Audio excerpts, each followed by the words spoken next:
자, 교재 459페이지입니다. 분묘기지권에서 권리관계를 확인하는 데 있어서 등기되지 않는 권리로서 중요한 단원입니다. 459페이지 3번 분묘기지권 보면 거의 매회 출제가 되는데 여러분 잘 아시다시피 이 분묘기지권은 민법에서도 그대로 공부합니다. 그래서 이 수업은 우리 중개사법뿐만 아니라 민법에도 해당되는데 자, 이게 왜 시험에 잘 나와야 됩니까를 이렇게 이해합니다. 분묘기지권을 이렇게 설명할까요? 갑이라는 사람의 토지에 타인이 을이죠. 무단으로 건물을 지었답니다. 여러분이 만약에 땅 주인이면 을에게 뭐라고 이야기하겠습니까? 내 땅에 을이 무단으로 건물을 지었대요. 그럼 당연히 뭐 철거하세요 그래야 되겠죠. 지금 하는 이야기는 상식입니다. 철거하세요는 표준말이고 치워라 이래야 되죠. 열받았으니까 철거하세요 해야 되는데 만약에 이 건물이 63빌딩입니다. 그럼 여러분 알다시피 63빌딩을 철거할 거는 무리라는 건 이해하시겠죠. 그러면 땅 주인이라면 어떻게 하겠어요? 내 땅을 사세요 그래야 되잖아. 그죠? 만약에 사지 않으면 사용료라도 내세요 그래야 되겠죠.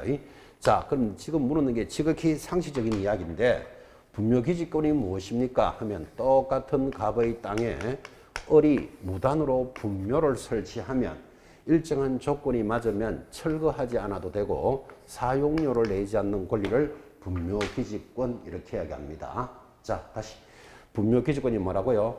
타인의 토지에 무단으로 설치했더라도 철거하지 않아도 되고 사용료를 내지 않는 권리다. 자, 그러면 이게 왜 우리 과정에서 시험에 잘 나와야 되는가 하면 여러분들은 어떤 땅을 10억에 삽니다.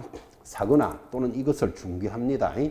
왜 중개하는가 하면 땅을 사서 뭐 전원주택을 짓겠다 또는 골프 연습장을 만들겠다 해서 땅을 사는데 거기에 묘지가 5개가 있고 철거도 못하고 사용료를 못 낸다면 안 받는다면 이 땅을 사용하지 못한다는 말이 생기잖아. 그죠? 그러면 10억의 손실이 생긴다니까요.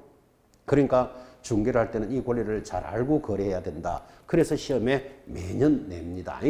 자, 지금 말로 설명하는 게 첫째 줄에 의 설명합니다. 3번에 1번 타인의 토지에 분묘를 설치한 자가 그 분묘를 소유하고 수하기 위하여 그 기지를 사용할 수 있는 지상권과 유사한 일종의 물건을 말하는데 이는 판례에 의해서 인정되는 것으로서 관습법상의 뭐에 해당한다? 특수한 지상권에 해당한다. 즉 타인의 토지를 특수하게 이용할 수 있는 권리에 해당한다. 지금 설명했고 그림으로 다 성립이 됐죠.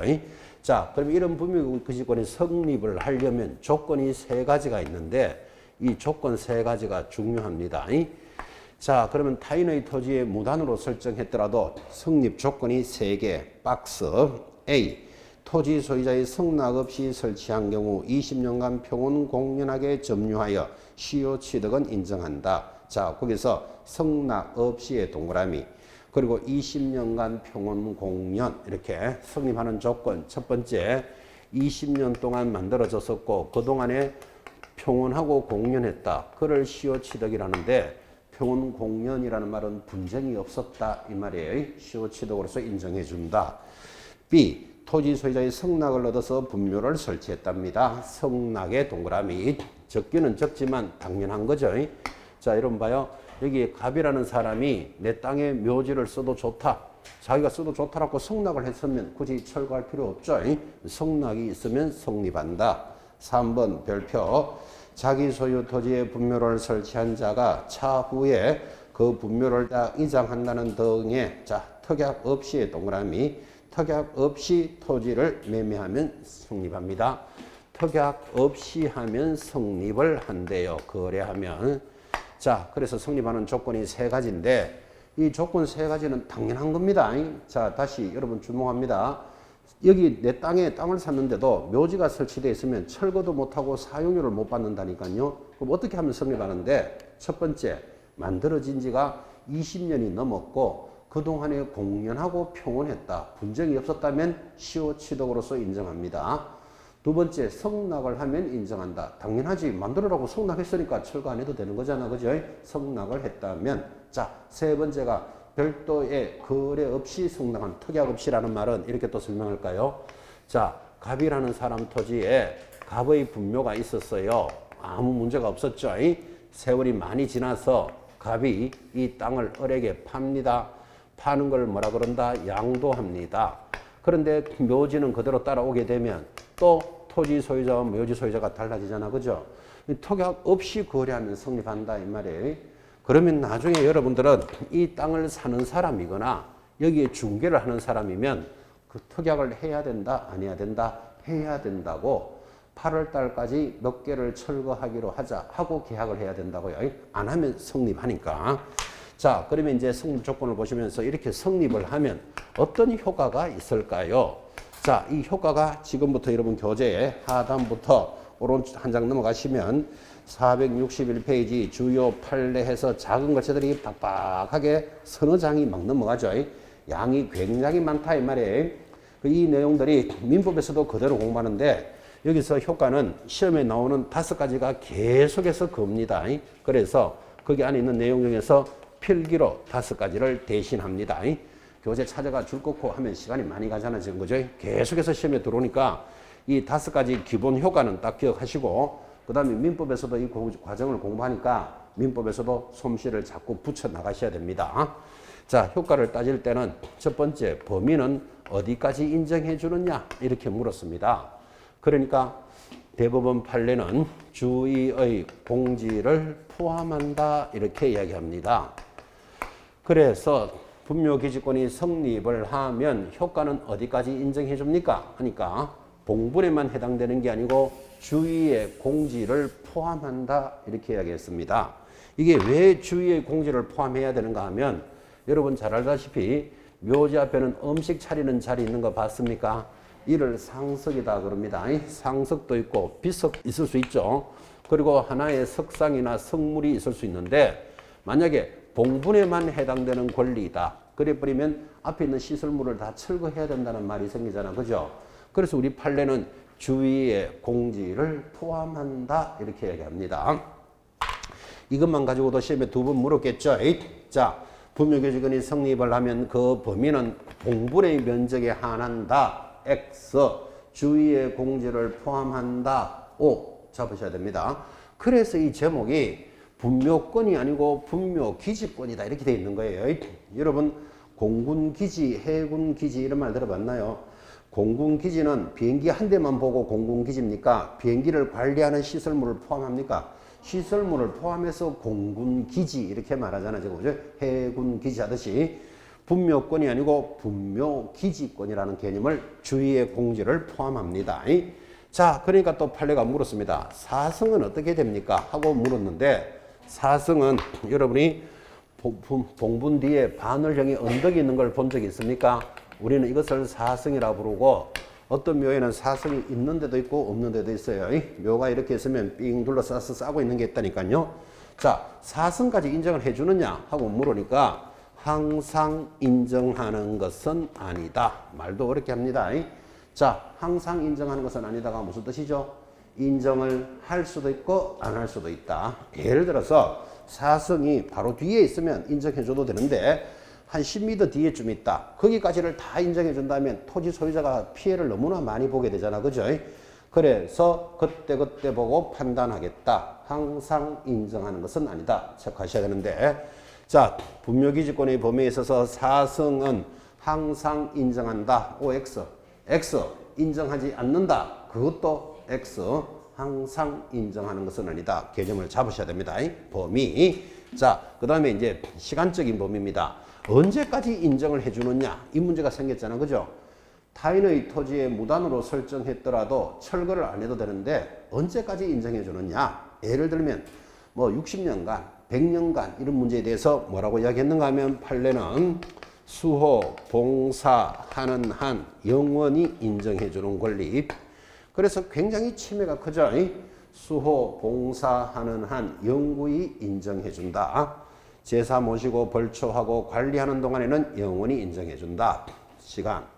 지료는 땅 사용료를 받을 수 있느냐라는 문제의 분쟁이 얼마나 많았겠어요. 타인의 토지니까. 그래서 지료는 자 1번 청구가 가능하다. 2번 무상이다. 3번은 특약으로 가능하다까지 해서 지뢰는 세 가지로 바뀝니다. 이제 이 부분이 판례가 대폭 바뀌었기 때문에 굉장히 중요한 모습을 갖춰줍니다. 자, 여러분 1, 2, 3이라고 적었는데 요 1이 이겁니다. 여기 보면 20년 동안 시효 취득으로서 인정하면 옛날에 지뢰는 무상이었어요. 지금 뭐로 바뀌었는가 하면 청구가 가능하다 이렇게 바뀝니다. 2번 성락이 있으면 성립할 때는 당연히 성락을 했으니까 2번은 무상이다 이 말이에요. 3번 특약 없이 거래하면 성립한다 그랬잖아. 그죠? 그거는 서로가 특약으로 지료를 설정할 수도 있다. 그래서 하나하나가 다 다르죠. 번호 1, 2, 3이 그런 번호인데 자, 여기서 중요한 게 1번 20년 동안 시효 취득은 옛날에는 무상해서 지금은 뭘로 바뀌었다? 지료를 청구할 수 있다라고 바뀌었기 때문에 이건 원래 시험 문제다 이렇게 보셔야 됩니다. 청구가 가능하다. 아주 큰 의미가 연결됐고 여러분 이 시효 취득은 당연히 무상이었는데 작년부터 판례가 청구가 가능한 걸로 바뀌었고 우리 사회에 굉장히 큰 영향을 줄 겁니다. 그래서 지금 오늘 잘 보시고 이 또 실무는 생활법률이니까 생활법률로서도 의미를 잘 보셔야 됩니다. 이게 지료가 무상해서 청구가 가능하도록 바뀌었는 게 우리 현장에서 이렇게 일어날 겁니다. 자, 여러분이 자기 일이라고 생각해 봐요. 내 땅이 있는데 이 땅 오른쪽에 그죠? 오래된 60년 된 산소가 있는 거예요. 근데 이건 우리 건 아니에요. 우리 것도면 내가 알아서 정리했겠지. 자, 내 땅이 있는데 여기에 타인의 분묘가 만들어진 지가 20년이 훨씬 넘어서 60년 동안 돼 있는데 관리를 하고 있는 거예요. 그러면 그 묘지 주인은 철거할 필요 있다 없다? 철거할 필요 없죠. 자, 그러면 이 땅의 가치가 올라갈까요? 내려갈까요? 당연히 땅의 가치가 내려가겠죠. 여러분이 어떤 사람한테 땅을 팔려고 해도 사는 사람이 뭐라고 이야기할까요? 저 묘지는 철거하지 못하잖아. 그죠? 그러면 그 부분만큼 땅을 잘라내고 팔든지 아니면 묘지가 있어서 나는 이거 안 살 거야. 왜? 집을 짓기도 좀 찝찝하잖아요. 여러 가지로. 그죠? 그러면 땅의 가치가 어떻게 된다? 내려간다니까요. 그러면 여러분이 땅 주인이라면 속 상한다? 안 상한다? 속 상하잖아. 지금 내 묘도 아닌데 60년 동안 타인의 묘가 있어가지고 철거도 못하고 사유도 못 받으니까 내한테 굉장히 피해를 주잖아. 그죠? 그 범위는 어디까지 인정한다? 주위의 공지도 포함한다. 이렇게 돼 있다니까요. 그리고 관리하고 있는 동안에는 영원히 인정해주는 권리다. 이렇게 나가잖아. 지금. 그죠? 자, 그래서 속상했는데 이번엔 판례가 바뀌기를 지금부터는 지료가 가능하다. 이렇게 바뀌었다니까. 그럼 여러분이 땅 주인이라면 그 묘지 주인, 묘지를 관리하고 있으니까 자, 이제부터 판례가 바뀌었으니까 땅 사용료를 내세요. 그러는 거예요. 자, 그러면 그 묘지 주인은 졸도하겠죠. 한 60년 동안 그냥 그대로 관리하고 있었는데 이제부터는 땅값을 내라 이 말이잖아. 사용료를. 그죠? 그때 청구할 때 작게 청구한다, 비싸게 청구한다. 확실하게 못 받는 까지 다 청구하겠죠. 자, 예를 들면 지금까지는 그냥 무상으로 있었는데 1년에 1,000만 원씩 내시오. 그래 봐요. 묘지 주인이 띵 하다니까요. 60년 동안 안 내다가. 그죠? 그래서 못 내겠다. 안 낸다. 그럼 어떡하죠? 소송해야 되겠죠. 소송하면 100% 이기겠죠. 판례가 바뀌었다 그랬잖아. 그죠? 그러면 뭐 비싸게니까 좀 깎아달라 하든지 아니면 막 이게 우리 막 산소 가져가겠다. 철거하든지. 그죠? 이런 모습이 현장에서 일어날 거다. 이 말이에요. 굉장히 큰 변화가 올 겁니다. 여러분들은 공부를 하니까 지금 이런 내용을 듣고 계시는데 일반인들은 아직 내용을 잘 모르잖아. 작년에 바뀌었으니까. 그죠?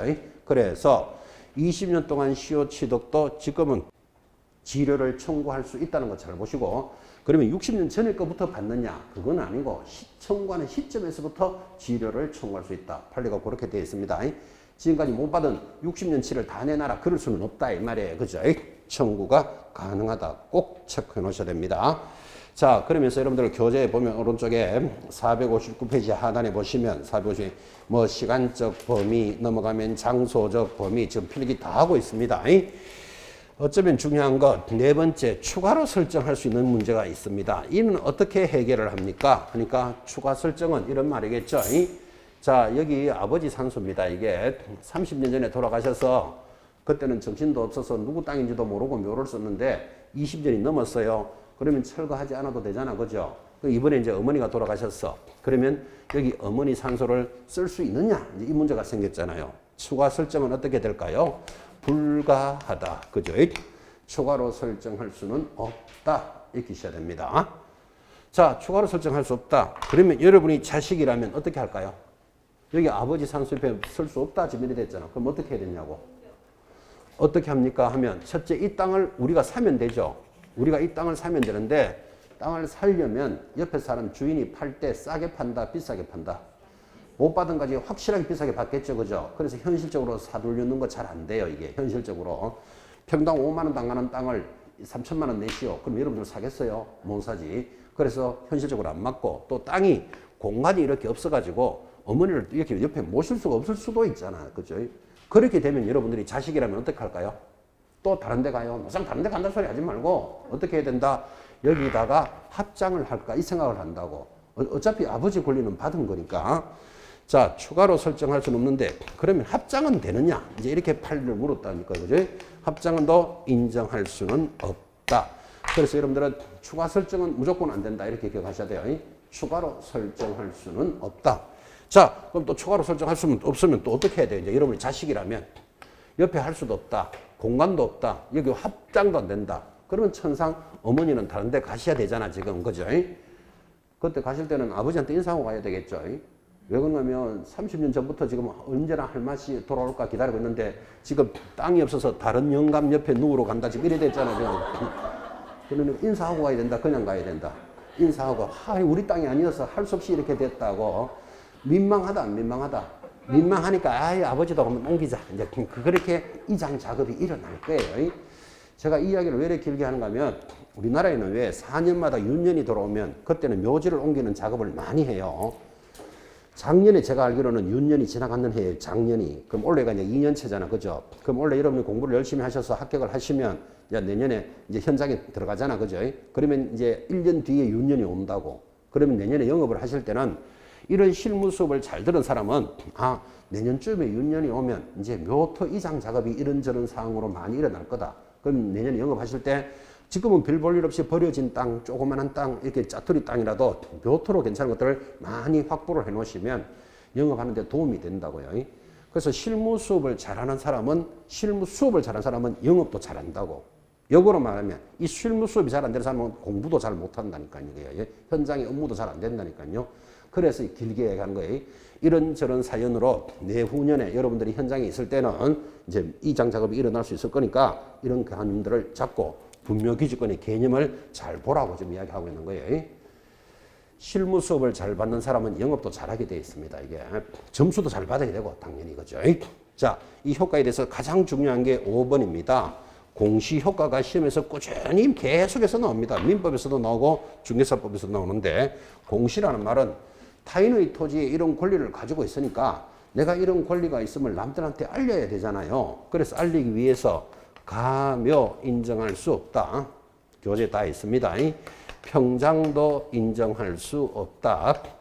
암장도 인정하지 않는다 하여 공시방법 3가지 꼭 익히도록 해놓습니다. 이 부분에서 시험에 제일 많이 나왔던 게 공시방법이었습니다. 가묘가 뭘까요? 가묘, 가짜묘입니다. 보통 나가면 여기 아버지 산소가 있고 그러면 어머니도 언젠가 올 거니까 이렇게 임시로 만들어진 묘가 있습니다. 여기에는 시신이 있다 없다? 없겠지. 이 가묘가 만들어진 지가 20년이 넘었다고 인정해 주지는 않습니다. 가묘 안 된다. 평장도 안 된다. 우리나라는 여기 봉이 있다는 것은 여기 시신이 있다는 것을 공시하는 방법입니다. 이 봉을 크게 할 수도 있고 작게 할 수도 있지만 이렇게 봉이 있는데 이게 없어져 가지고 평평하게 평장화되어 있습니다. 그러면 지금 말하고 있는 분묘기지권은 인정되지 않는다. 공시가 안 되니까. 암장 당연히 인정해 주지 않습니다. 몰래 묻었으니까 나타나는 방법이 없잖아 지금. 그죠? 그래서 공시방법에서 분묘기지권이 인정되지 않는 3가지는 무조건 익혀 놓으셔야 됩니다. 그리고 지금 시간 제목에서 제일 많이 나오는 것들을 지금 추렸는데 민법 등을 통해서 지금 관련되는 판례를 꾸준히 더 익혀 나가셔야 됩니다. 지금 이야기하고 있는 중에 아주 중요한 게 그게 하나 있죠. 460페이지 제일 밑에 의무 보시면, 자, 460페이지 제일 밑에 의무 보시면 분묘기지권을 시효 취득하는 경우에는, 시효 취득 몇 년이죠? 20년이 넘었다 이 말이잖아. 그죠? 하는 경우에는 지료에 관한 배제 특약이 없는 이상 지료는 언제부터? 청구한 때부터지 처음부터는 아니죠. 청구한 때로부터 지료를 지급해야 한다라고 바뀌었다는 것은 무조건 별표예요. 이거는 우리 사회에 굉장히 큰 영향을 줄 것이다. 이까지도 제가 전달했습니다. 그리고 오른쪽에 중요 판례 찬찬히 잘 보시기 바랍니다. 자, 이제 권리관계를 확인할 때 분묘기지권을 공부했다면 교재 465페이지로 넘어오면 465페이지가 뭐죠? 장사 등에 관한 법률이 딱 갖다 붙습니다. 자, 지금 이 분묘기준을 공부하고 나면요, 바로 이어지는 단원이 장사에 관한 법률이다. 이렇게 출발을 하고, 장사에 관한 법률은 초상치는 법입니다. 이 중개법은 참 별것도 다 배워야 된다고 초상치는 법까지 공부를 하는데, 이 장사에 관한 법률은 여러분 지금 분묘기지권을 이렇게 들어보니까 소감이 좀 어떻습니까? 지금 분묘기지권을 쑥 들었잖아요. 지금 그죠? 소감이 어떻냐고. 분묘기지권은 여러 가지 개념이 있겠지만, 첫째, 타인의 토지에 무단으로 설정했더라도 철거하지 않고 분묘를 보호해주는 권리를 분묘기지권이랍니다. 아주 독특한 권리로서 이게 세계에서 우리나라밖에 없다니까, 이게. 그죠? 그러니까 이렇게 타인의 토지에 분묘를 무단으로 설정했더라도 일정한 조건이 맞으면 철거도 안 해도 되고 사용료를 못 받으니까 이 분묘를 보호해주는 권리. 그러니까 우리나라 같이 좁은 국토에 해마다 여의도만한 땅이 묘지로 없어지는 거예요. 근데 국가가 오랫동안 그걸 인정하다가 이제는 안 되겠다. 분묘 기지권을 인정해주지 않으려고 뭐를 만들었다? 장사에 관한 법률을 법으로 제정합니다. 그러면 이 장사에 관한 법률은 이 법보다도 좀 더 세련된 내용이잖아. 그죠? 자, 그리고 이 장사에 관한 법률은 이제 묘지를 인정해주지 않을 거니까 만들 때 조그만하게 만들어라. 그리고 일정한 시간이 지나면 철거하라. 이게 이 법의 주제예요. 그래서 장사에 관한 법률이 좀 더 세련된 법이 출발을 합니다. 자, 465페이지 상단에 동그라미 1번. 우리나라는 관습상 매장 문화가 일반적이다. 매장 문화라는 게 죽으면 묻는데, 지금 이제 여러분들이 사람이 죽으면 매장을 하거나 화장을 하는데, 이 법이 만들어진까지는 누가 뭐라 그래도 매장이 훨씬 많았어요. 화장이라는 것은 최근에 우리나라에서 일부 종교단체에서만 진행하던 게 화장이었는데, 지금은 밖에 나가면 화장이 매장보다 훨씬 많습니다. 75%라 그럽니다. 앞으로 더 하겠지. 왜 그런가 하면 어차피 나중에 철거해서 화장해야 될까? 처음부터 화장하자. 이런 문화가 서서히 20년 동안 다가온 거예요. 이런 결과입니다. 자, 그런데 여기서 하나 잡아야 될 것이 법을 공부하는데, 그죠? 이 몇 년도부터 이 법이 진행되느냐를 공부한 적이 한 번도 없는데 여기만 오면 하나를 해야 돼요. 그래서 동그라미 2번 내려오면 이 법은 매장에 관한 법률에 따라 장사에 대한 법률로 개정이 되고 줄 것입니다. 2001년 1월 13일 이후 최초로 설치되는 분묘부터 적용한다. 그래서 언제부터 적용한다는 건 공부할 일이 없는데, 요거는 언제부터? 2001년 1월 13일부터 적용합니다. 자, 여러분들은 뭐 1월 13일까지야 뭐 알아야 되겠나마는 2001년도부터다. 이 정도까지는 좀 들으셔야 됩니다. 근데 이것도 이 날짜가 중요합니다. 지금 이렇게 이야기하는데도 불구하고 들을 때는 잘 들어놓고 일주일만 딱 돌았으면 또 맑아진다고. 그러니까 2001년 1월 13일부터 적용하니까 이제 이때부터 만들어지는 것은 분묘기지권이 인정되지 않는다니까요. 이거 시험에도 2번이나 돌아요. 날짜를 묻진 않았어. 2001년까지는 안 물었지만 이 법이 시행된 후, 시행되기 전 이렇게는 문제를 물었다 이 말이에요. 그래서 이 날짜가 중요하니까 지금 여러분들이 2001년도에 나는 뭐 하고 있었는지를 한번 지금 생각해 봐요. 그렇게 해야 이 2001년이라는 숫자를 안 잊어버린다고. 그죠? 제가 예전에 앞에 있는 분한테 2001년도 뭐 하셨어요? 제가 이렇게 물으니까 그때 쌍둥이를 낳대. 그럼 절대 그분 안 잊어버리겠죠? 뭐 그때 뭐 하셨으니까 쌍둥이 낳는 해라고 그러더라고. 그죠? 그 쌍둥이도 벌써 20살 됐겠다 지금. 그죠? 2001년이면. 그래서 여러분도 2001년도에 내가 뭐 했는지를 기억해 놓으시라니까요. 그래서 이 숫자를 감 잡습니다. 자, 이때부터 적용되지 않는데 거기다 밑에 2001년 밑에다가 국립묘지는 제외 적으셔야 돼요. 그래서 국가가 운영하는 묘지가 국립묘지인데 국립묘지는 이 법을 적용하지 않습니다. 너무나 잘 알다시피 국립묘지는 국가 유공자를 모시고 있는 자리에 일정한 시간이 지나면 철거해라 이럴 수는 없는 거잖아. 그죠? 그래서 이 법은 국립묘지는 적용하지 않습니다. 자, 내려가면 이 법에 뭐 총칙해놓고 용어의 정의 이런 게 들어오는데 뭐 이런 거 가지고 우리가 다 공부해야 될 필요가 있겠나? 그죠? 여러분 참고로 보시기 바랍니다. 자, 면적하고 기간이 중요합니다. 그래서 쭉 넘어가시면 면적 체크하셔야 됩니다. 여기 나오죠? 470페이지. 자, 470페이지 제18조 면적이 들어오고 항상 면적과 기간이 제일 중요한데 자, 면적 18조 보고 있습니다. 셋째 줄에 보시면 몇 제곱을 초과할 수 없다. 10제곱을 초과할 수 없다. 찾았나요? 10제곱의 동그라미. 옆에 부부가 합장할 때는 15제곱을 초과할 수 없다. 여러분 가끔 청구 공원묘지 혹시 이런 데 한번 가봤나요? 뭐 영락 공원묘지 이런 데 가보시면 다다다다닥 붙어 있는 거 전부 10제곱입니다. 이 3평. 부부가 합장하면 얼마? 15제곱. 5평을 초과할 수는 없다. 그거 체크하셔야 됩니다. 동그라미 바로 밑에 2번. 개인 묘지는 줄 딱 꺼놓고 얼마? 30제곱을 초과할 수는 없다. 왜? 자기 땅에다가 자기 묘를 쓰겠다 이런 사람이 있을 수 있잖아요. 그러면 얼마를 초과할 수 없다? 30제곱. 우리말로 10평을 초과할 수 없다. 이런 뜻이에요.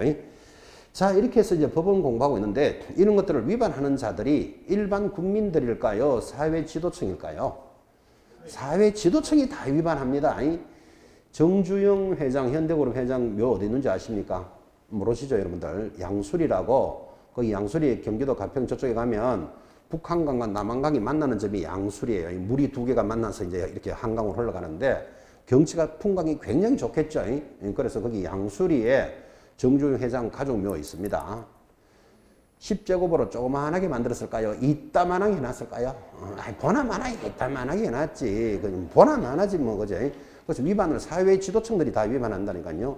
지금 이 법은 30제곱을 초과할 수 없다. 위반하면 1년 징역 1,000만 원 벌금 이런 게 다 만들어져 있어요. 근데 우리는 매장 장묘 문화가 워낙 문화가 관습이 세기 때문에 함부로 처벌을 못 한다고 이게. 그죠? 그런데 법을 만들어 놓으면 일반 국민들은 서서히 이제 따라가는 거예요. 그죠? 그래서 30제곱 이런 거 체크하셔야 돼요.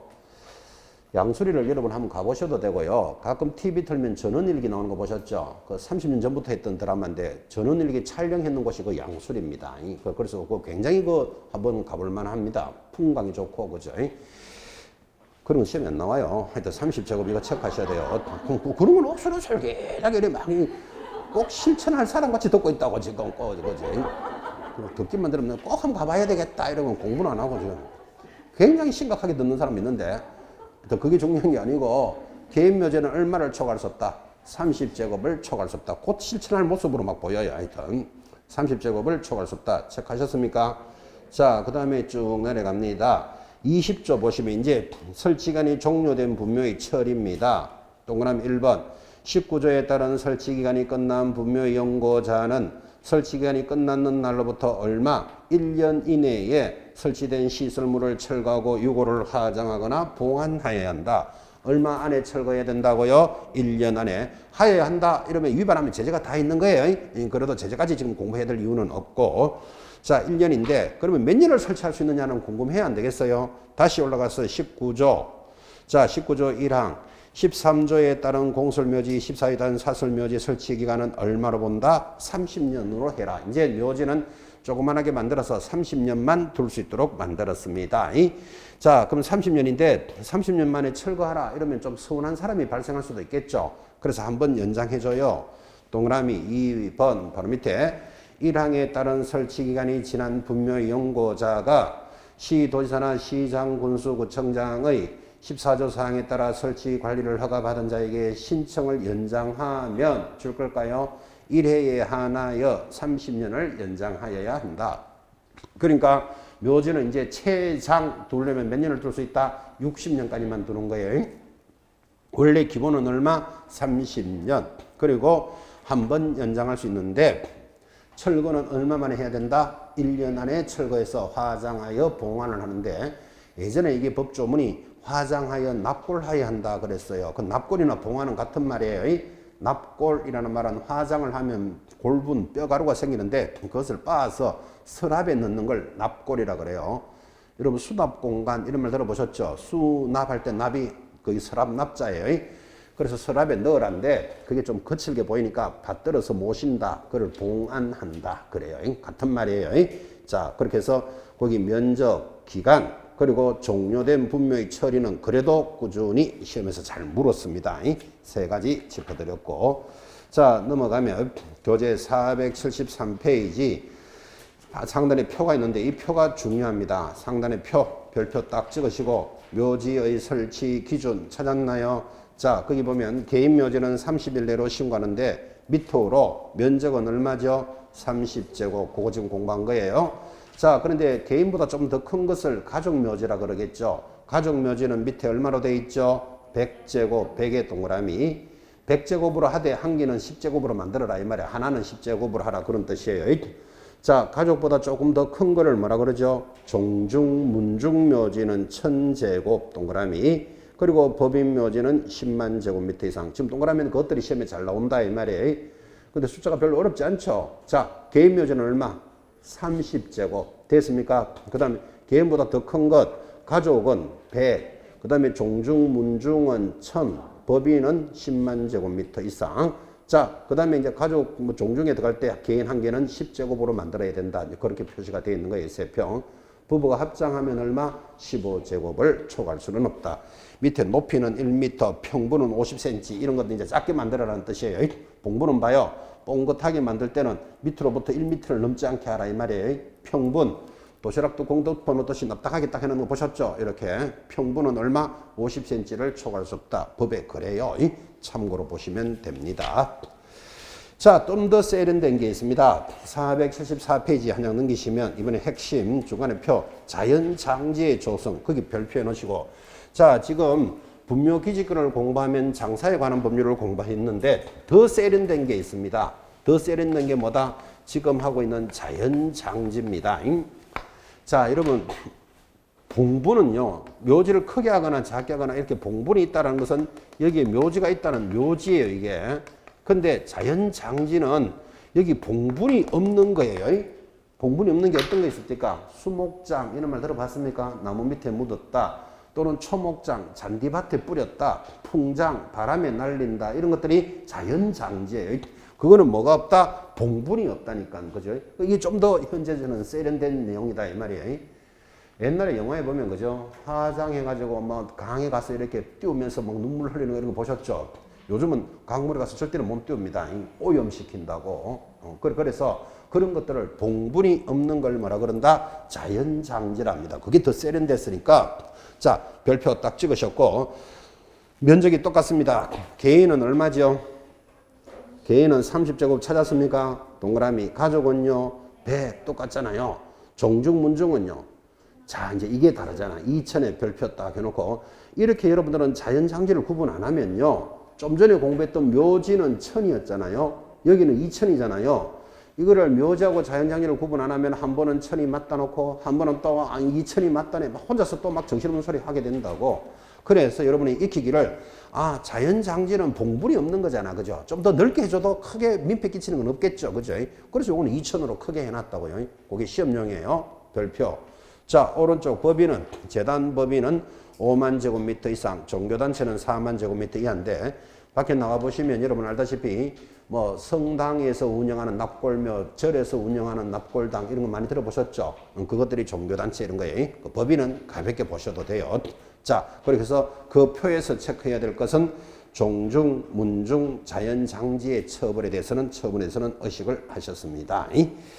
자, 밑에 자연장에 관한 중요한 조문 이런 게 있습니다. 관심 있는 분은 비 오는 날 불 꺼놓고 촛불 켜놓고 천천히 한번 읽어보시기 바랍니다.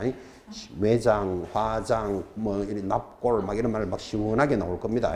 한번 읽어보시기 바랍니다.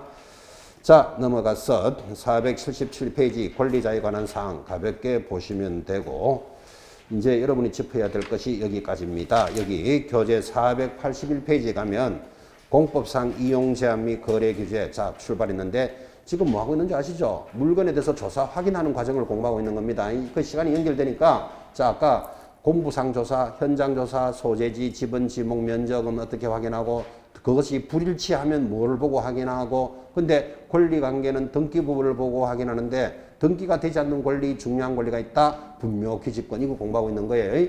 그 다음 그것에 관해서 장사에 관한 법률, 이제 자연장지 이런 것들을 공부하셨다면 481페이지 공법상 이용 제한도 확인해야 돼. 그런데 공법상 이용 제한은 아까도 했지만 무엇으로 확인한다 그랬죠? 토지 이용계획 확인서로 확인한다. 이렇게 들어왔고 자 481페이지 공법상 제한 사항이 들어오는데 우리 시험하고 연결되는 것은 482페이지를 보시니까 3번 제목에 줄 걸까요? 공법상 이용 제한이라는 말 보이십니까? 밑줄. 그리고 내려가면 4번 공법상 거래 규제 보입니까? 밑줄. 그러니까 오늘도 여러분들은 만약에 공법을 수업했다. 그럼 공법을 공부했다는 말은 두 개 중에 하나를 공부한 거예요. 지금 줄 건 게 뭐죠? 이용 제한을 공부하거나 거래 규제를 공부하신 거예요. 그 이거를 공법상 제한이라 한다고요. 자, 그러면 공법상 제한 중에 이용 제한과 거래 규제가 있는데 우리 이 내용이 우리 중개사법에서 만약에 시험을 묻고 싶다면 이용을 중요하게 할까요? 거래를 중요하게 할까요? 당연하지. 우리는 거래할 사람이니까 거래 규제를 관심 가져야 돼. 자, 그러면 시험에서도 이렇게도 묻겠죠.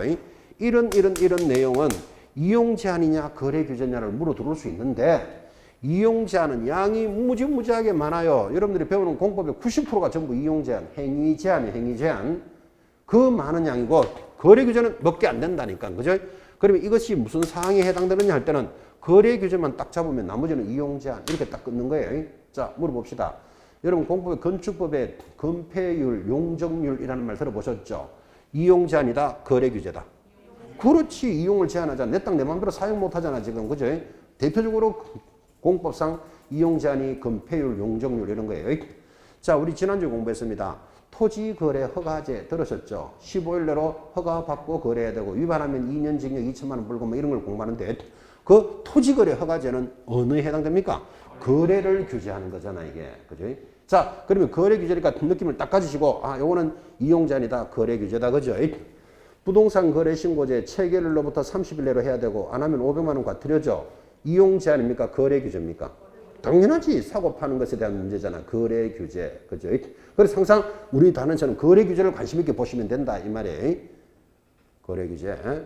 자, 그럼 거래 규제를 관심 있게 보는데 가장 거래 규제로서 이제 첫 번째 알아야 될 게 오른쪽 가시면 483페이지 농지법상의 농지 취득 자격증 명제가 탁 들어온다고요. 자, 무슨 뜻입니까? 농지를 소유하려면 뭐가 있어야 된다? 농지 취득 자격 증명이 있어야 돼. 그러면 돈만 있다고 사고 파는 거 아니잖아 지금. 그죠? 그래서 대표적인 거래 규제. 그래서 공법의 마지막 파트가 농지법입니다. 근데 여러분 농지법 지금 공부 한번 했습니까? 안 했습니까? 응, 했어요. 벌써요. 대단하시네. 다른 데는 가면요. 농지법에서 2문제 아니면 3문제 나와요. 그러니까 작은 범위 내에서 지금 다른 것도 바쁜데 지금 잘 안 하는데 여기는 벌써 한번 했네. 그죠?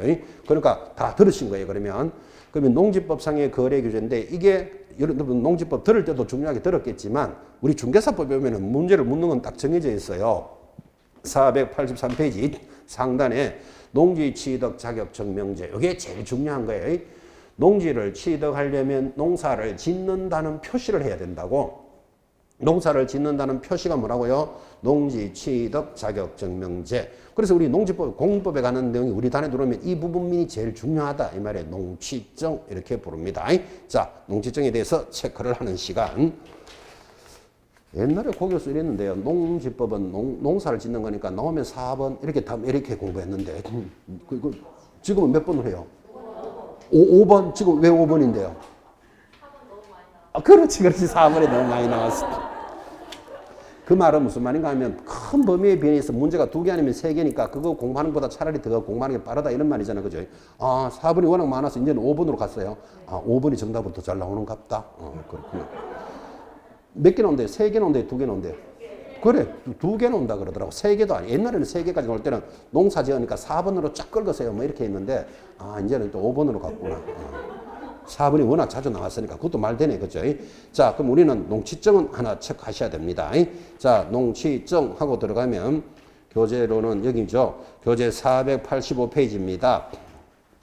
자, 485페이지 제일 상단에 가니까 농취증의 발급 해놓고 농지를 취득하려는 자는 농지 소재지를 관할하는 누구에게, 거기 동그라미 하세요. 시장, 동그라미.